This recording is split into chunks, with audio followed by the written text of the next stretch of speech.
You're listening to the Journey to Launch podcast, The Cost of Being Black in America, with Shawn Rochester. Hey, Journeyers. I'm really excited to have Shawn Rochester on the podcast to talk to us today because he is talking about a very important, not just topic. This is a realistic and real thing for us, especially people of color, especially Black people, which is the Black tax. And Shawn knows all about that. He has a passion for talking about personal finance in general, but he's written this amazing book and has given amazing talks, which I'll link to in the episode show notes about the Black tax. And so I can't wait for us to dive in, Shawn. Welcome to the podcast. Jamila, thank you very much for inviting me onto the podcast. I'm looking forward to our conversation, and I'm super excited that you were able to see some of my work, and I look forward to some great things. Yeah, so first, I really want to talk about what the Black tax is, because I will raise my hand and admit that I actually did not really completely understand it at first as a Black person, right? Like I didn't completely understand it. Even on this platform, I've had interviews and conversations with people, and it's come up, but the way we discussed it was more in the sense of as a person who's ambitious or the person who has risen the most in the family, having this responsibility of taking care of people in their family.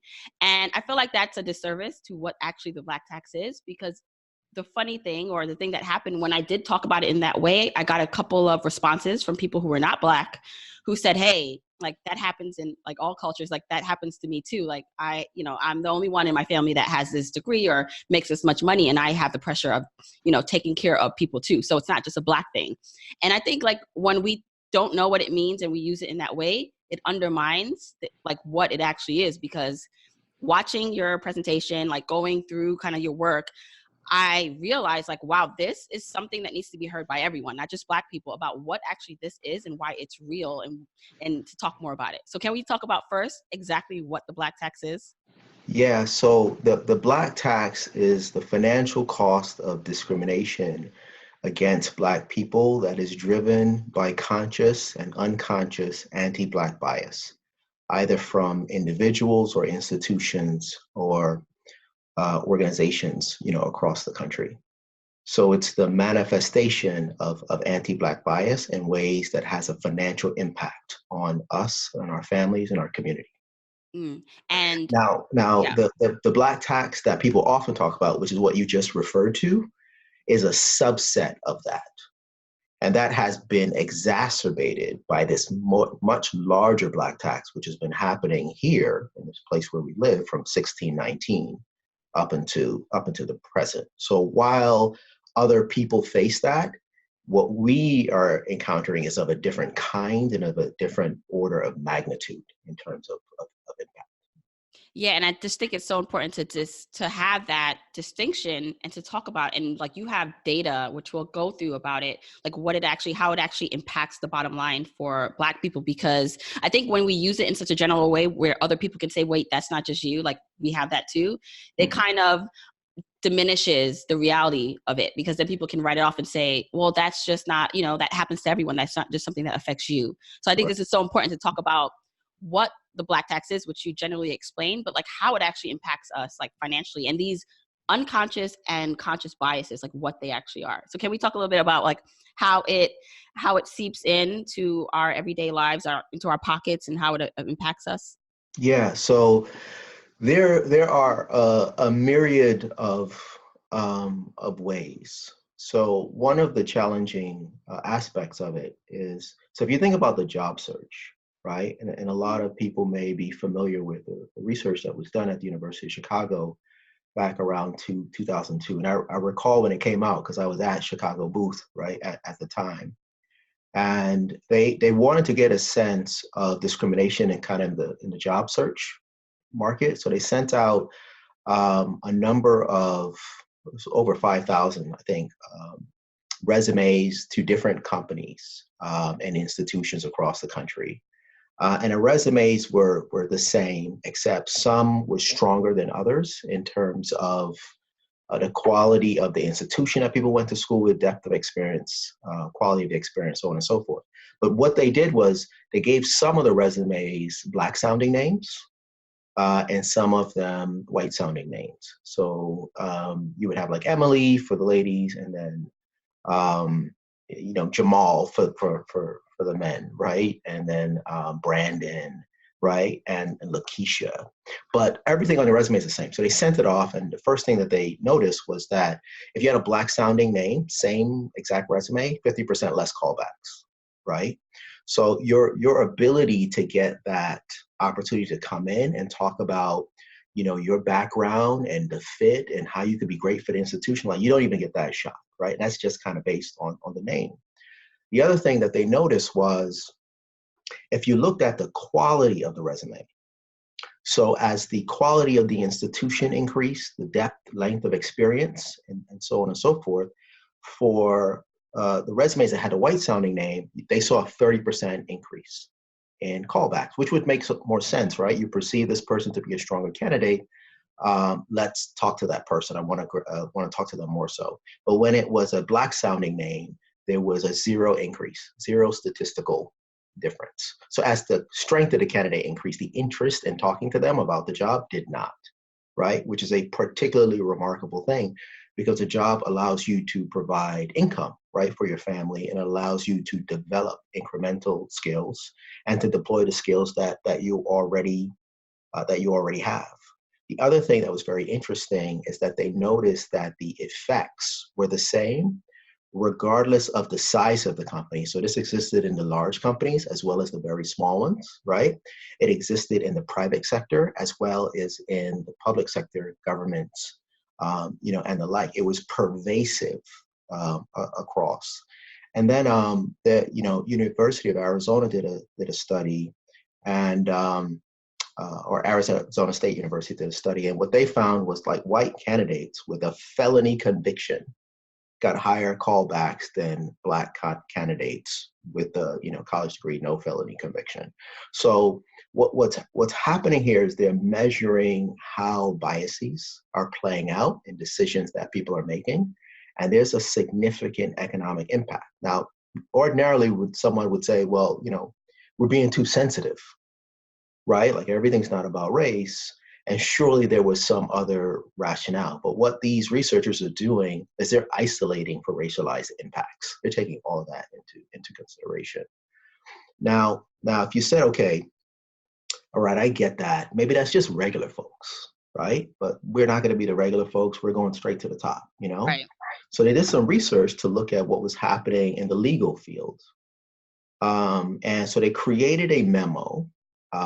And in the memo, they inserted, I think it was 22 different types of errors. So error in fact, right? The interpretation of the facts, errors in grammar, spelling, so on and so forth. And then they sent off this legal memo to two sets of groups, which were law partners at major law firms. And when the partners thought it was a black person who wrote it, they gave the score of 3.1 out of 5. So that's about 62%, right? Which is a failing grade, right? But when they thought it was a white person who wrote it, they gave them a 4 out of 5, which is 80%, right? Nothing to write home about, but it's a passing grade for something that's full of errors, right? The second thing is they noticed that there were 7 errors in grammar and spelling. So these are things that you can catch, right? And easily. And when they thought it was a white person, they caught about 3 of those. When they thought it was a black person, they caught 6 out of 7. So it's 100% difference. And the level of scrutiny and errors that they would detect in the same exact work. The only thing different is about who the employer thought actually wrote it. Now, the implication of this, because you can live a good life as a lawyer, is that if you're under that level of scrutiny for the same exact work, if the interpretation of your work product is wholly different, that could mean it's more difficult for you to get placed on the right projects to help you get visibility and to be seen, and potentially to get on a partner track. Right? And the difference for the person who has the same exact capability, this is not elevating somebody who's not on the level, right? Between partner and non-partner, could be well over $11 million over the course of a career. So the impact, the economic impact is really massive, right? What does that do for that family? What does that do for that community, for the church that that person may or may not be a part of, for the nonprofit boards that they sit on?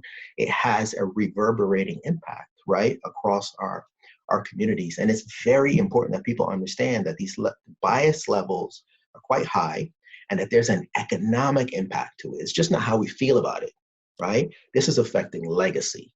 And that's, in my view, unacceptable. Yeah, and I love that there are facts to this and research, because a lot of times, we're deemed as too sensitive and making everything about race. And what happens is, like, it's not imagined. Like, I worked in corporate America for a long time before I started to do this full time. And so I've seen it firsthand. I've felt it a bit. And sometimes it's so small and you can't necessarily, especially when you're in it, prove it, right? Like, in the moment. And so with these kind of studies, it's interesting, because I think what's also important is that no one is, if you think about it, like, people will say, well, we're not intentionally doing this. We're not intentionally holding Black people back. And what do you say to that? Because I think that subconscious, that what is not conscious, what's happening, it still seeps in, and it's insidious to like our growth economically, and as people of color, as Black people. Right. So there are two types of biases, or two modes. The first is conscious. The second is unconscious, right? Or implicit, they like to call it. So if you do some research, which was done by, like, I think it was Chicago, Michigan, Stanford, and the Associated Press, did some research back in like 2012 to get a sense of, like, the bias levels across the electorate. And for explicit bias, which is, I know exactly what I'm doing, I know exactly how I'm feeling, and there's no two ways about it. The levels of bias were around, it was about 51%, right, of 5 and 10. The levels of subconscious bias, when they did the work, was about 56%, so almost 6 and 10. So you got half the population that they surveyed, which represents the country, who's got an explicit bias. And you got almost 6 and 10 that have an implicit bias.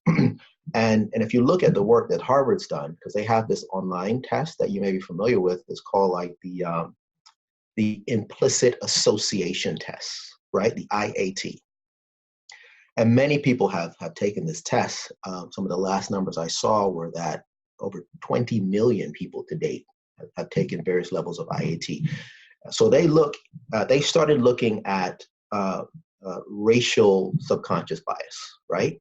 What they call it is automatic white preference. For that massive, large pool of people who've taken that test, since the mid to late 90s, maybe even longer, it's about 75% of the people have they call it an automatic white preference. It's just a wonderfully nice way of saying anti-Black bias, right? So when you think about it, that's a very high number. That's 3/4, right? Yeah. So the point there is twofold. I never declare what kind of bias it is, because I don't know what's in your head. I don't know what's in your heart, nor do I really care. What I'm interested is in the impact and the financial impact. And there's two modes. There's the explicit, that is the implicit, and those levels range from high to very high. The levels are actually so significant, it gives you the very strong sense, and the data backs this, that the normal state is actually automatic white preference. People believe the normal state is egalitarianism. It's all equal. And then if you do something to upset that, somehow it's unfair. But the normal state is automatic white preference. It's not egalitarianism. And when we talk about white preference, it's more of thinking, what the study showed that you talked about is thinking that they prefer to have a white person do the job, or they prefer or think that the white person is better. Like, what is that exact? So what the test is detecting is what you associate positive and negative things with. So the test is saying that it's easier for people who take it to associate positive things with a white person than it is with a Black. It's more difficult for them to associate a positive thing with Black people, right? The issue becomes, how does that manifest itself in our daily lives? Because whether or not a person knows about it has nothing to do with whether or not it's happening, right? Whether it's the person who's feeling it or the perpetrator of it. And this is where it starts to creep up in decisions that are really important. Like you're making loan decisions about what business gets a loan. And it's very clear that when you look at Black enterprises or Black firms and they have the same credit profile as a white firm, yet they're twice as likely to be denied. And yet when they do get credit, on average, their credit is 100 basis points higher for the exact same credit profile. So your cost of capital, your cost of operating that business from a financial perspective is higher. That's how this bias manifests itself. Now, if you're a white person, you're getting a lower cost environment. Now, it doesn't require your permission. It doesn't require you that you're aware of it. You could be totally against it, right? That's irrelevant. It's still happening. And it's happening in your favor, and it's happening where it's much more costly for Black people in particular. Yeah. And I wonder too, right? So the population or the people who were surveyed or who are taking part of this, are they also a diverse range of people? So is it that too, that not only is it, people in power and white people maybe have these biases, but it's also people in general, like All of fellow us Black people, right? We all Black have it. people have it. That's an American statement. We have it. We actually have two Black taxes, right? Which I talk about in the book. We have the external Black tax that's imposed upon us, both conscious and unconscious. But we also have an internal version that we impose upon ourselves. And as you may know, the way that we propagate that is through commerce, right? We'll be very helpful when it comes to like careers, jobs, and education, all that kind of stuff. But when it comes to commercial activity, that's where that bias rears its ugly head. I definitely want to talk about that when we start talking about solutions or ways that what we can do about that, because I think it's fascinating, because it is something that we do, like as Black people, to our, our own people. And I know this goes back to our history in this country, which you talk about in the book, you talk about in your talks. And so I do want to talk about like the impact of slavery, like, so what that has done, and like how even since we, been technically freed, how it hasn't been so long ago, and how all those events, right, have led us to where we are. Because the idea, and like someone listening who is totally not, or maybe they are, but they have, just playing like devil's advocate, that again, this has happened so long ago, like these studies were so long ago, we've come so far. Are you being too sensitive? Like hard work. So I do want to just go back to where we come from and like why it is still important and impactful today.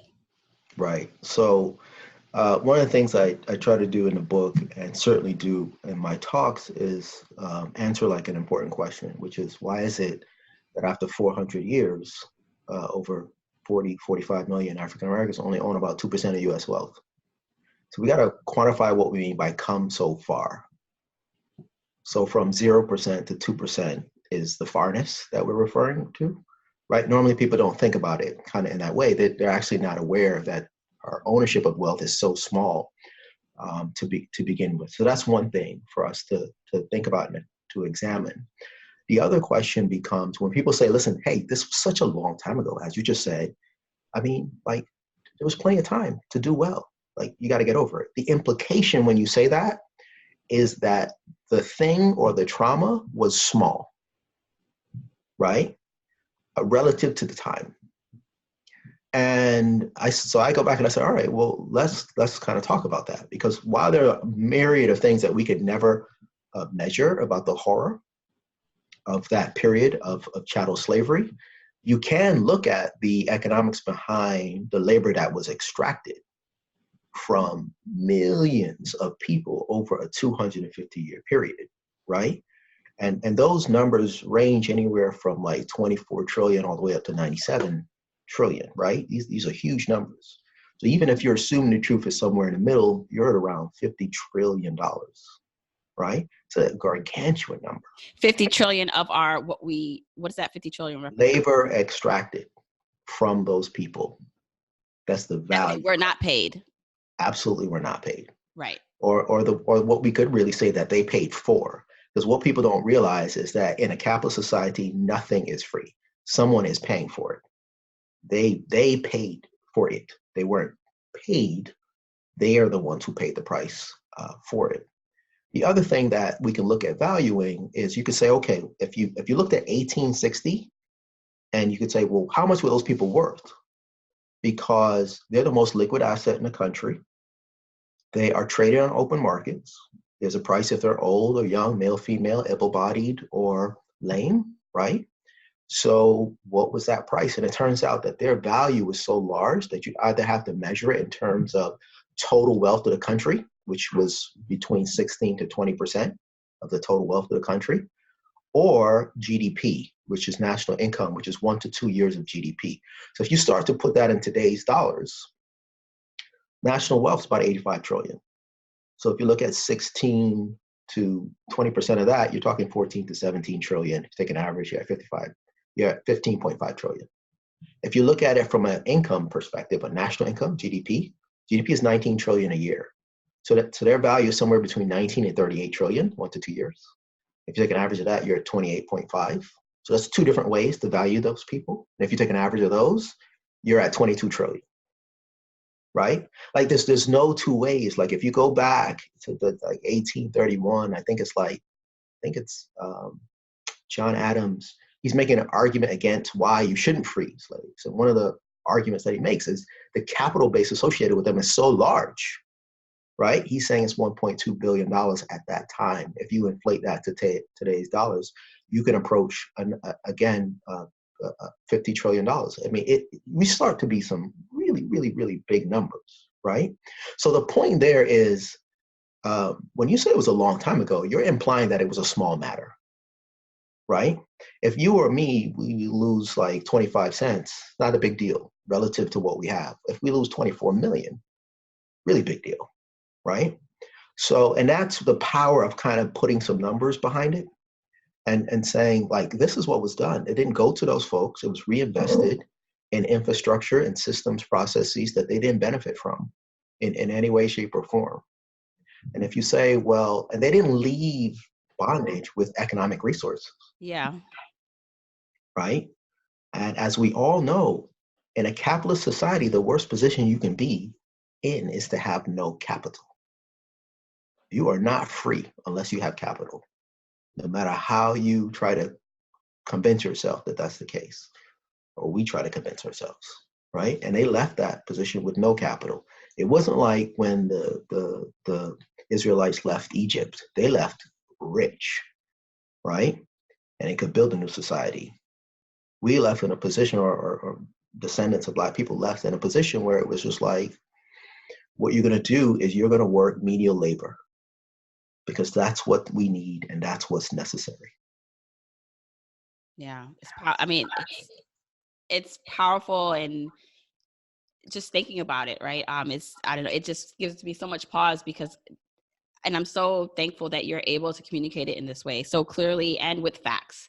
And one of the things that really, when people talk about slavery and, the fact that, okay, like you said, like, yeah, our ancestors were freed, but they were freed into what? And you talk about this in one of your talks about, essentially they were still like slaves. I mean, they still were owned because they now had to work to buy back almost like their freedom. They would get into debt because they couldn't pay. They weren't getting paid enough. Can you talk about that cycle that occurred? Because I think sharing just like the after effects, like, and how like we can't just look at it as when slavery ended, because it persisted under a different name for a long time. Different names, actually, Yep. So what happened? There were global ramifications to the emancipation of Black people in America. Because it caused this gigantic cotton famine, because cotton was the most important commodity in the entire world. And the US dominated 80% of that market. This is just to get an idea of how important, and that came from these 4 million people in the South, right? 80% of the market is 61% of US exports. The full economic value of the South, 50% of it is those 4 million people. Right? Like, there is no argument, position, or conception that Black people held in bondage were not immensely critical to everything that's been created in the country. The numbers are just too large to disaggregate, right? So when they're emancipated, well, what is the need? The need is you got this global cotton famine, and it's affecting the whole industrialized world, right? So you need to put these people back to work. And how do you go about doing that? Now, there is no distribution of land. We all know about the 40 acres of a mule, and that never happened, right? Although they did distribute it to land to white folks through the Homestead Act, right? So what's the need? The need is readily available, massive labor. So they shifted into this thing they call like this Jim Crow system, which is let's break these mega plantations into smaller lots. Let's have Black families settle on those lots. We will make an agreement with them that if you agree to plant cash crops, that at the end of the harvest, you will share in a portion of the crop. Share cropping, right? Now, it is a actual contract, it's agreement, right? So, but what is the challenge? How do they lock people into it? First challenge is these folks don't have economic resources. And it takes quite a bit of energy, effort, and resources to go from now to the end of the crop. So who provides all of that? The white farmer provides the tools and the clothes, food, shelter. They provide the seed. They provide everything at rates, credit rates up as high as 70% per year. So they're setting your whole cost structure, right? You're borrowing and all your costs are tied to them. The other component of it is that when the harvest comes and you take the crops to market, the white farmer is the market. So they tell you what your crops are worth, right? So they control your revenue and they control your cost structure, which means that they control your profit, right? Now, if you're lucky, your profit's going to net to zero. If you're unfortunate and they don't want you to work for someone who might be more generous than they are, then your profit's going to be negative, which means you're going to owe them, and they're going to roll that into the following year, and now you're in perpetual debt servitude. Now, we have this Hollywood mindset that if it were me and I was in that situation, I wouldn't put up with that. I'd walk away from it, right? But what they did to ensure that this system was like hermetically sealed, there was no out, is they wrapped nefarious laws around the situation. So if you chose not to participate in that, then they could hit you with vagrancy laws, which said if you can't prove that you're a landowner or that you're gainfully employed, they could charge you with a criminal offense, put you in a state or county jail, right? Now, if you said, well, I might do it, but on second thought, I don't really want to do it now because this is nefarious, right? If you break that contract, then they put contract enforcement laws in place, which said if you break that employment contract, we can charge you with a criminal offense, put you in a state or county jail. And if you're in a state or county jail, and you're just like, I'm just going to stay here, right? And I still don't want to do the work, then they can lease you back out to that same white farmer through convict leasing or to a private corporation in the first place.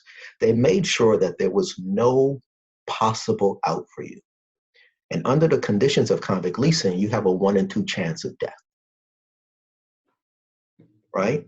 So there is no, and what I try to help people understand is, it is not this thing about the strength and the heart of the individual. And if it was me, it would be different.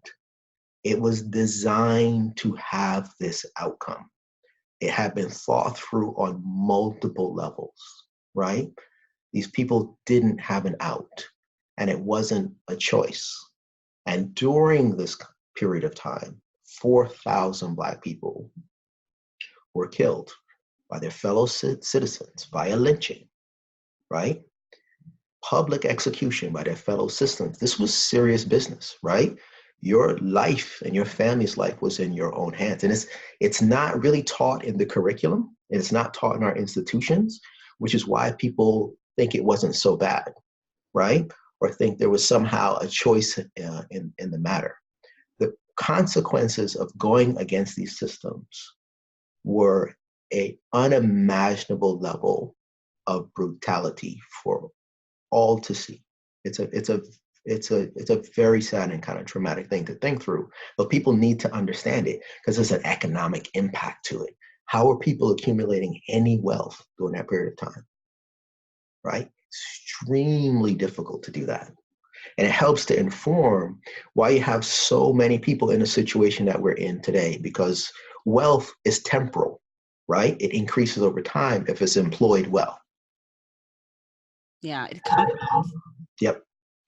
It compounds. And so it's important to understand this history, and it brings us to today. So while, not only did we start at a disadvantage, right? Now we're at this point where we are seemingly given equal opportunity. And I think it's important that we talk about, and we kind of discussed in the beginning, was that this implicit bias, even if someone's not consciously doing it, right, happens still, where it impacts the bottom line. And so to understand now, like, what we can do, because the biggest thing, like, so for me, I know you're Caribbean. Where are you from? Barbados. So I'm Jamaican, and and so and I have fellow immigrant like friends, and then I have people who like really like they were family is from here, from the South. And in general, right, like we're taught, and I was taught, like, education like is the key, and you do your best and you work hard. And so I graduated, got a good job, worked hard, like invested, saved, did all the right things. And so sometimes, right, when you look at like a trajectory of like someone like myself, it's like, all right, hard work, and like, pull yourself up from your bootstraps, right, provided you have the boots. Right. And so you look at it and you say, okay, so now that we are in a better position, right, than we were back then, why has not much changed? And so people who are looking at us and say like, hey, like, you can do more, you can do better, you can try harder. It's no longer like the government or the man's fault. What do you say to that? Because part of me, like, I am one of self-responsibility, and that's what I'm going to teach my kids, that you can't wait for the system to fix itself. So you do have to try harder, and harder maybe than the next person, and that's just what reality is. But how do we talk through that and like help people understand that sometimes even with the hard work, you're still not on the same playing field? Yeah. So I don't think hard work's a problem, right? There's a lot of people who work hard. I mean, we've seen people who, we got people who walk like 6 miles to get water, right? In different countries, we got people who work, 10-hour days making minimum wage, right? People are working really hard. The issue is, what yield does that hard work generate for you? And that is all about, where is that hard work taking place? Because if we go back to the data, because at the end of the day, this is all based on economics and capital and access to resources, right? So if you go back and you look at people who come from communities with persistent poverty, and you juxtapose that, or you compare that to people who come from communities with significant resources, the young person who comes from a community with persistent poverty is 99% less likely to complete a 4-year degree. It's not about hard work, right? 99% likely. That means 1 out of 100, right? And that's because of massive resource differentials, right? 99% less likely.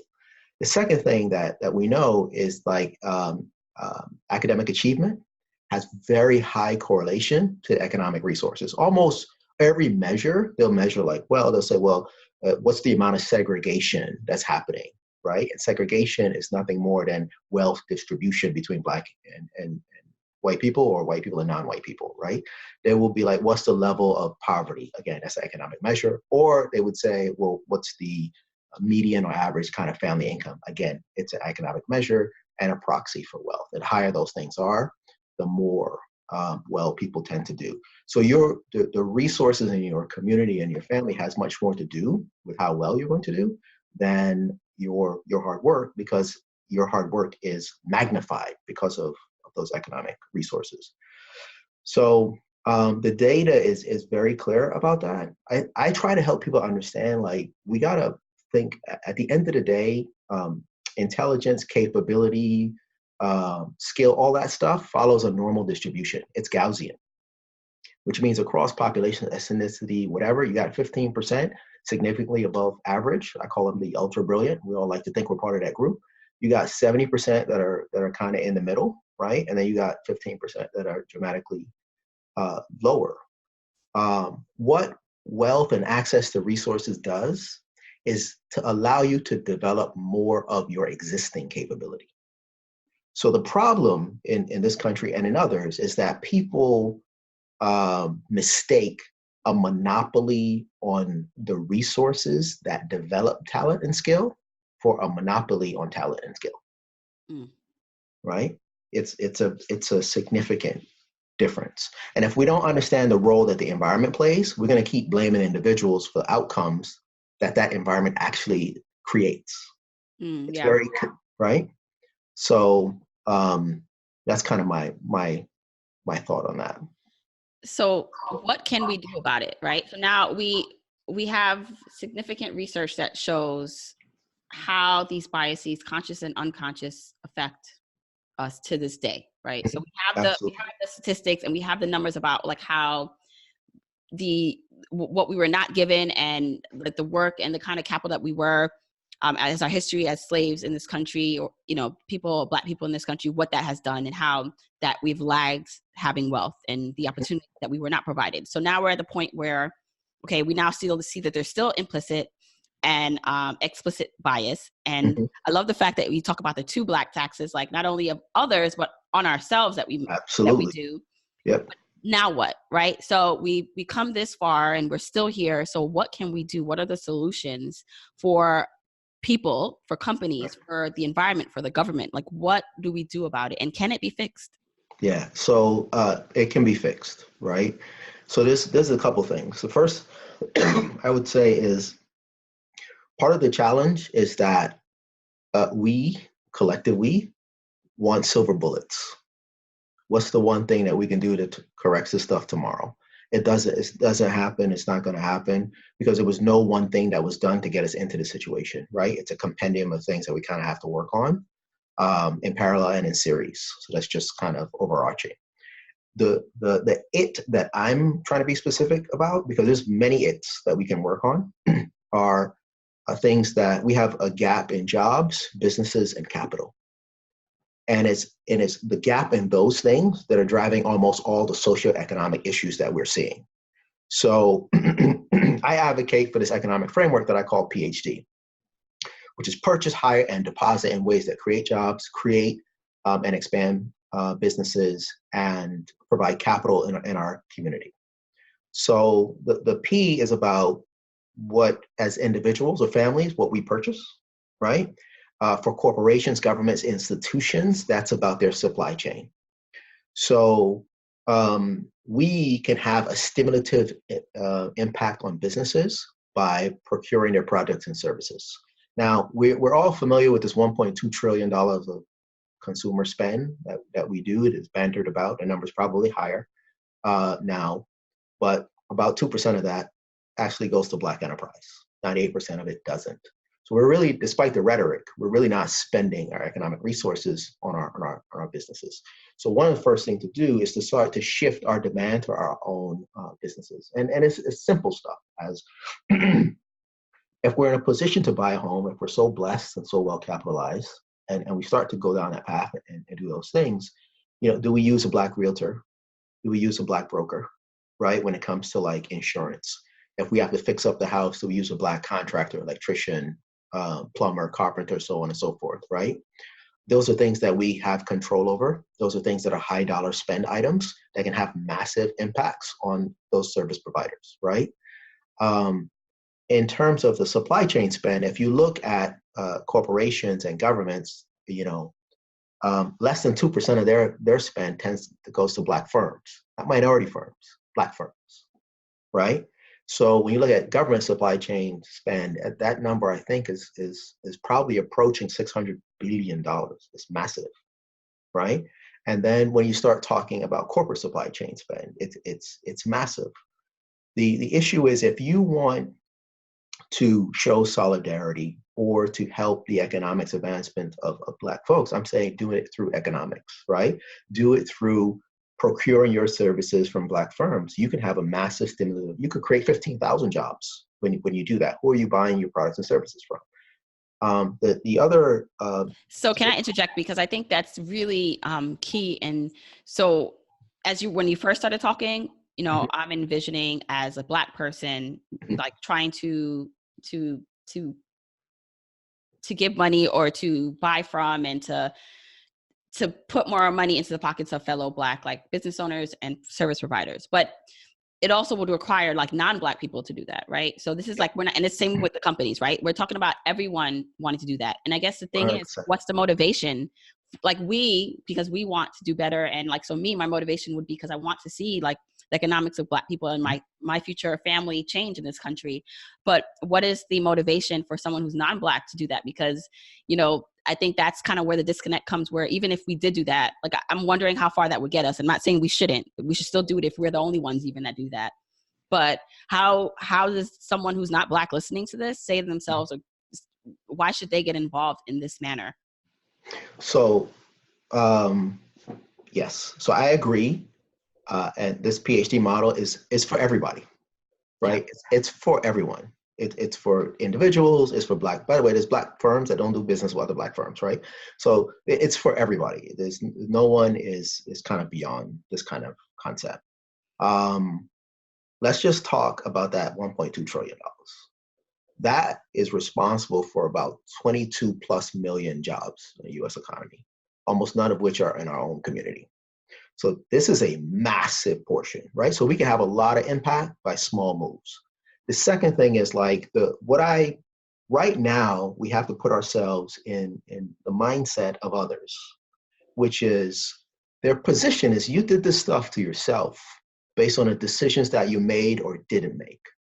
Because as I understand it, this is a land of opportunity and you work really hard, right? And I worked really hard and I got where I am, right?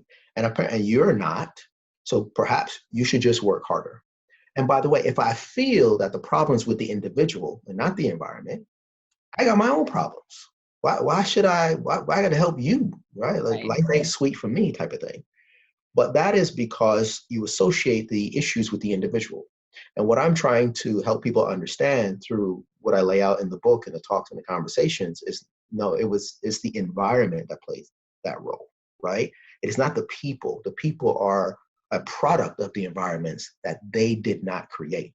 Now, it is very likely that others didn't know that because it's not what they were told.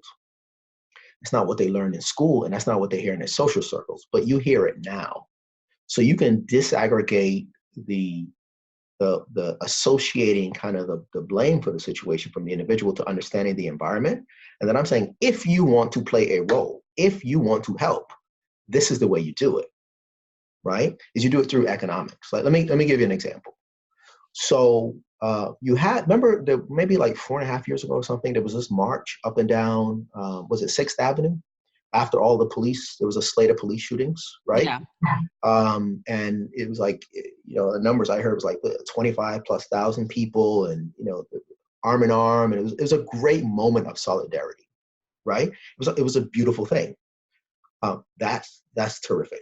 People look at that and they see, 25 or 30,000 people or whatever the number was. I look at that and I see $3 to $4 billion to spend.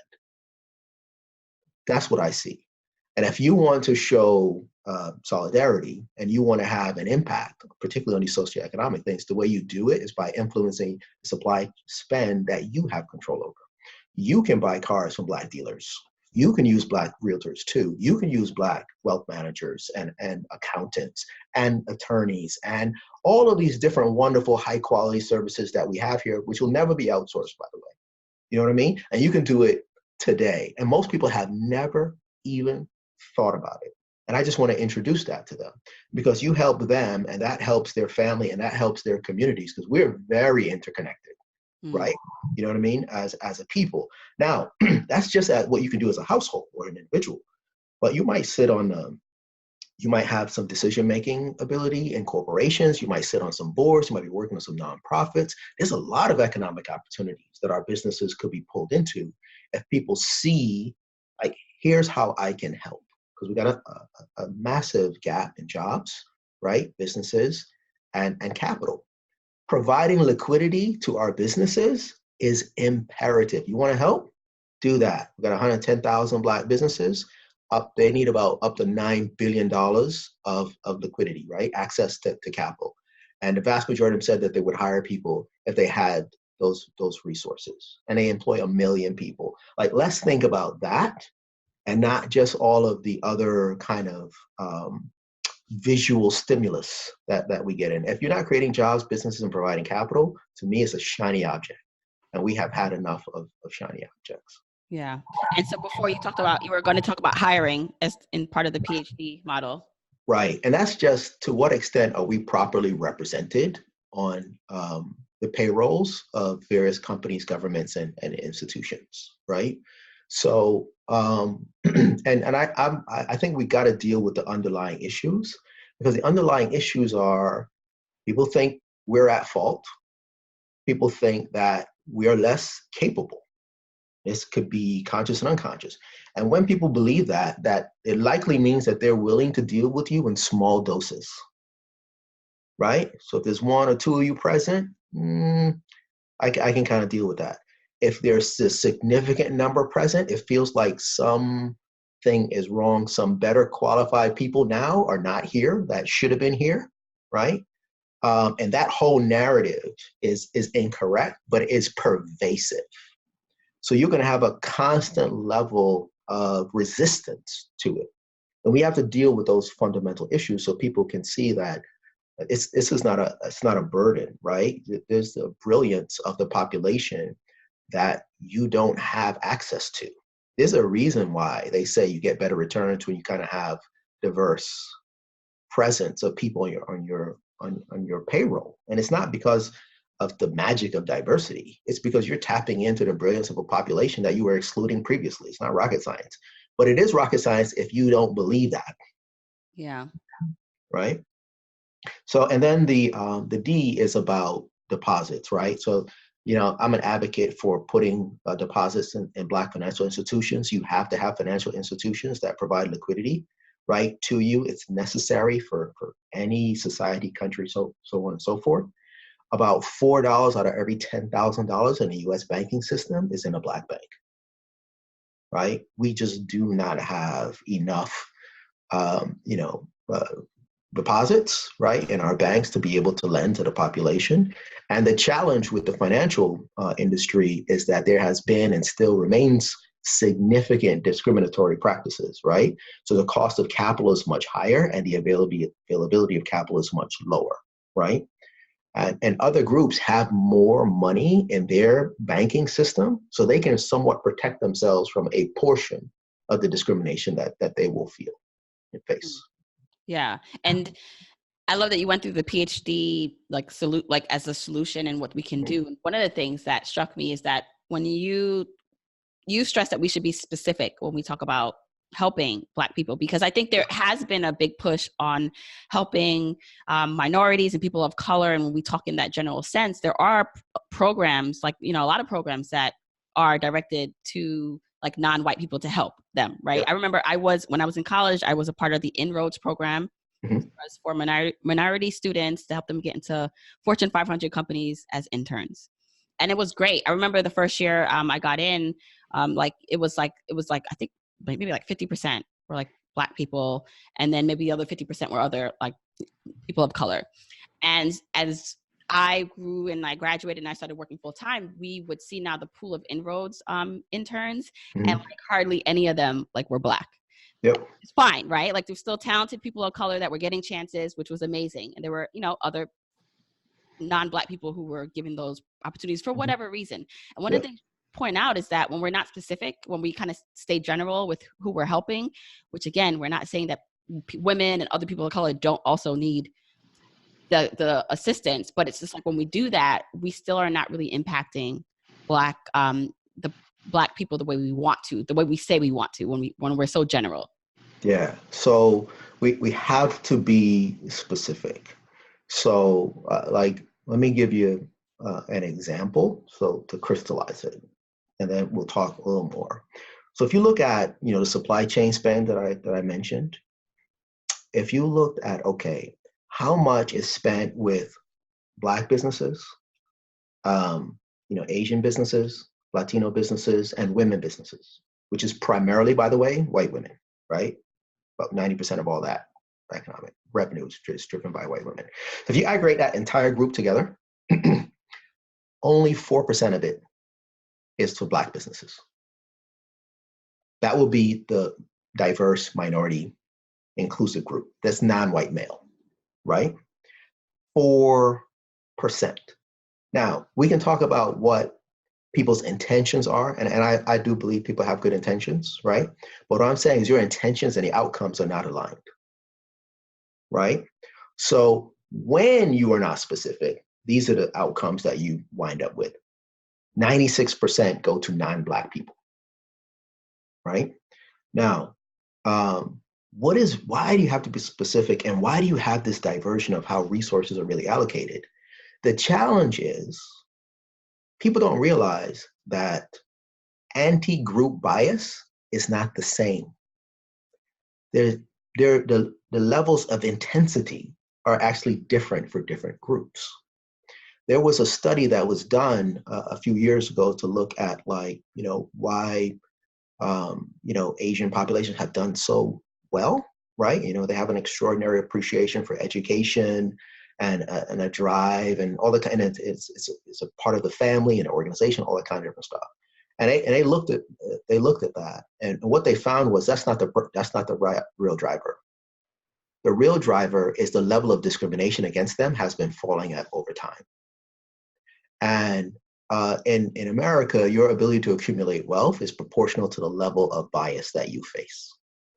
And Black people face the highest level of bias. The other people in this kind of non-white group, this minority group, they also have anti-Black bias, right? And these are the things that we never speak about. And because we don't speak about them, we don't understand them. And because we don't understand them, the solutions that we design don't take it into account. You're never going to get the appropriate, outcomes. So, and it was interesting. It's like when people are solving other types of problems, they're really good at it, and they take all this stuff into consideration. But when it's solving problems for Black folks, they tend to be less creative, of understanding the nuances of actually addressing the issue. So that's part of the challenge. And we know that when programs are specific, that when they're well designed, well executed, and well funded, that they work. And at the end of the day, what does working mean? It means that it's creating jobs, it's creating more businesses, right? And that helps to create more liquidity within the community. At the end of the day, this is a enormous win and opportunity for everyone, right? That's why I focus on this notion of PhD. There's some people who aren't aware of the history, and they're not even aware that this stuff is still happening. And for those who now are aware and want to have an impact, this is how you can go about doing it, right? Apply this framework and let that framework help you to understand the efficacy and impact of what you're actually doing. Yeah. And it's so powerful because, again, this is necessary, like a conversation for everyone to hear. It's necessary for me to hear because we as a people have our own biases that are impacting us. And so it's at least to understand that and to be honest, a lot of it is being like the honest conversations about being truthful about how we feel about things, I think is like a good start. And, as you were talking, I'm thinking, is there like a specific, you may not know the answer, this may be a silly question, but I think that, like, is there a specific ban on why you can't have more specific direct like programs just for Black people? Because I think what comes up for people as well, then now you're excluding these other people that need help, right? These other races that also, Latinas and who, and other minority groups that still need help. And so people, the plain devil's advocate will say, well, now you're excluding other groups and people who need help. So is there something that's stopping like more programs specifically for Black people? Like, is there? Yeah, you have a combination of the biases that are pervasive, right? And then you also have a combination of the law and how it's written, right? So prior to when you start getting into like the Civil Rights Act, where it's fine to be discriminatory against Black people, there's a shift from racialized laws to non-racialized laws, right? So it makes it difficult for people to be specific, because if you're being specific and you're saying Black, now you're being racial, right? But and then the other thing that people don't understand is the definition or the composition of minority has changed dramatically over time, right? So if you go back to 1940 and you ask, like, they didn't really talk minority so much at that time. It was more like coloreds and stuff like that, right? But if you looked at that non-white group, 97% of those people are Black, right? When you start getting into the 60s, like 1960-ish or so, right, you're at about 70% of Black, right? Now, in addition to the Civil Rights Acts, you also have the Immigration Act, which dramatically changes the composition of the US, right? You have a huge influx of Latinos and Asians and much less people coming from Europe, right? Few more folks coming from like the Caribbean. But now that is 70% of that category is not Black. So the trauma and the economic exclusion was for Black people, right? But the majority of the inclusion is going to actually non-Black people. And people aren't dealing with the biases that are persistent across all these categories, and particularly the categories that are very economically powerful. And that's part of what people need to understand. People come here and they benefit from a minority program that they didn't know about, because you're not white male. You know what I'm saying? And you're in this category called brown. You know what I mean? Colored by definition, 1831. If you look at like the Black codes, the slave codes, you know what I mean? They describe what a person of color is, right? And it's a person who has African blood. That's what they call it, you know?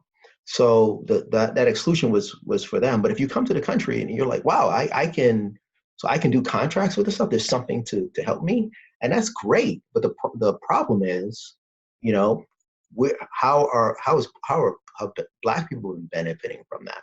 And even when you develop and you're able to build your company through these vehicles, are Black people in your payroll? Are they in your supply chain? Are you providing any kinds of liquidity? Or do you feel the same way that society feels about these very people for whom you are benefiting? But it appears to you like it's based on your hard work. Because there's no point where anybody achieves success without hard work. Like, hard work is actually just a background residence that's required. You can work hard in the desert, your outcome is going to be a little different than if you work hard kind of in that rich, deep, beautiful soil out in kind of Iowa and the Midwest and those kind of things. So people need that kind of context. At like what I said is, like, Black people have been here 400 years, 2% of U.S. wealth. How is that possible, right? You know, you have other people have come here and they have excelled. They've excelled because they've had access to programs that were designed to help correct economic exclusion for Black people, and they have benefited from enormous resources. By the way, all of which is coming from capital that was extracted from Black people and redeployed into the infrastructure of this country, and they're not aware of it. And then how they deploy their resources are in a way that tends to look, when you look at the numbers, as economically exclusive, right? So you're kind of compounding the problem. And now, if you overlay on top of that, the fact that you didn't know all of this history, and to you, it looks, and you've been told, by the way, this, and it looks like they're the problem. If only they would just kind of get up and work hard. That's part of the, people say, look, we need to have a conversation on race. And I'm like, no, we need to be educated on it first, right? Because what kind of conversation is the uneducated going to have with the ill-informed, right? That energy and passion that immigrants bring, people from the South already had that. But you couldn't go to that school. You couldn't start. There were people who were murdered for attempting to do the American dream. Like, if somebody puts you in 100 years of that, you will adjust, right? People who don't go through all of that, they're not aware of the differentials. They're like, oh, you had what I had, I just work hard, you just kind of not. And it's like, no, we need people to understand that, because if they understand, then they can have more empathy. And understanding and empathy are very important to solving big problems, you know? I remember I was in DC and I kind of watched this like at the Capitol, it's like a 15-minute welcome to America type thing, you know, like the Puritans and then George Washington and Potomac, and it's like a little flash of slaves, and then boom, they're free, and then boom, somebody's on a bus and it's a protest, and then we're all good.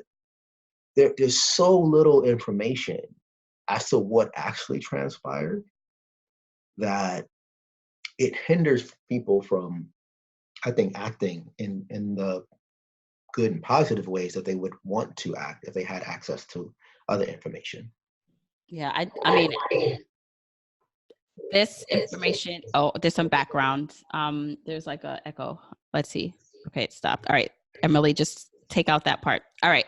So I think, I mean, you answered. So some of my ending questions for you was like next steps. And I think for a lot of people, just the education of this is important. And so obviously getting your book, which I would love for you, like what made you decide that this was a necessary book to write? By the way, I'm so glad you wrote the book. I'm so glad that you are talking about the facts, because I think that's what gets pushed back the most, are like, what's the numbers? Like, these are just feelings. Like, this is just like perception. And so I think this book and this information is so necessary. But what made you decide that it was time for something like this? Because from what I know, I haven't seen anything else like this, or a book written in this capacity that goes over all of this. So what made you feel like this was something you needed to do, and get out into the world? Well, I started actually working on like personal financial management. So I wanted to, we have a lack of information on how to manage our resources. And it's because of all this trauma that we're kind of talking about. And I wanted to be able to put something in place to help us do that more effectively. And I did that. I've written a book on it that's going to be coming out shortly. And I had like classes and seminars, all this kind of stuff. And it's very powerful and transformative. You would love it, right? And it's like, now that we help you put yourself in a better situation, right? Much stronger financially. When you deploy your resources and when you think about who you're doing business with, I wanted people to also consider doing business with Black enterprise, because it'll help create jobs, right? And it has this wonderfully positive ripple effect through the whole economy. But what I know and understand is you can't start with, hey, you should just go buy and do business with Black business, because we don't want to, right? We talk a lot about it. But if you just look at where we spend our money, and if you talk to any kind of Black business owners, right, they can give you all kinds of stories, right, about that. So I wanted to create the most powerful case for commercializing Black enterprise that I could, for everybody to do it, right, us and others. And it seemed like when we talk about doing business with each other, it's either in the form of like a philanthropy, you know what I mean? I'm gonna support you, all this kind of stuff, where we don't talk about doing business with Prada and Fendi and all those places as a philanthropy, right? We feel like it's an equal exchange for whatever product and the price, or it's almost like a cost or a burden. You know what I mean? I'll do something with you, right? I'm worried about your quality. I'm worried about all this kind of stuff, but it's a burden and a cost on me, but I'll do it. I'll take one for the team, right? Yeah. And I'm like, if you see it as a cost in any way, shape, or form, or a burden, then I want to show you what the cost is now and has been, to juxtapose that, right? The other piece of it was that, how every, 6 months, 8 months, there's an article written about some study where they uncover discrimination in some marketplace, right? And it's almost remarkable. Whenever I read those studies, they always seem like attacks to me, to Black people, whether it was in housing or automotive, and I was just always like, I'm going to track these things and I'm going to come back and I'm going to look at this and aggregate it. And it just made sense to put those two things together. So I approached it as attacks. And then, it's like when there's a loose thread on your sweater and you start pulling on it, it starts to unravel in some pretty amazing ways. So the story that I started to see was it was pervasive, it was longitudinal, it was cumulative. And the realization that you will get is that the it never stopped. The story is told, there was this bad event, slavery, Jim Crow, whatever, and it ended. And it's like, no, it changes form, right? It never stopped. So that was kind of the motivation was behind it. It was like a two-step part, which is how do we put ourselves in a better financial situation? And then when we've done that, and as we're doing it, let's do our best when possible and where possible to just do business with high quality Black businesses, because it just creates jobs. It's just a wonderful economic impact to the communities and to our families. Wonderful. Okay, so Shawn, please let everyone know where they can find more about you and get the book. And I'll try to link as much stuff as possible, but just tell people where they can follow you and what you're doing. Yeah, so the book is called The Black Tax, The Cost of Being Black in America. You can get that at www.blacktaxed, that's with an ED, past tense.com. So that's www.blacktaxed.com. You can follow me I'm on Facebook, as well as I just started Twitter and on Instagram, and also on LinkedIn as well. Okay, I will definitely be linking all of that in the show notes, everyone. So, Shawn, thanks so much again for this powerful conversation that is necessary. And I'm so thankful that I could bring you on my platform to share this, because I think everyone in the world needs to hear this. So I'm grateful for the work you've done so far. And I'm looking forward to more people uncovering and having the conversations, and not just the conversation, but being educated first and then having the conversations about this stuff. So thank you. Thank you so much for having me on. I greatly appreciate it, and for this conversation, which I love to have, and I look forward to doing it again.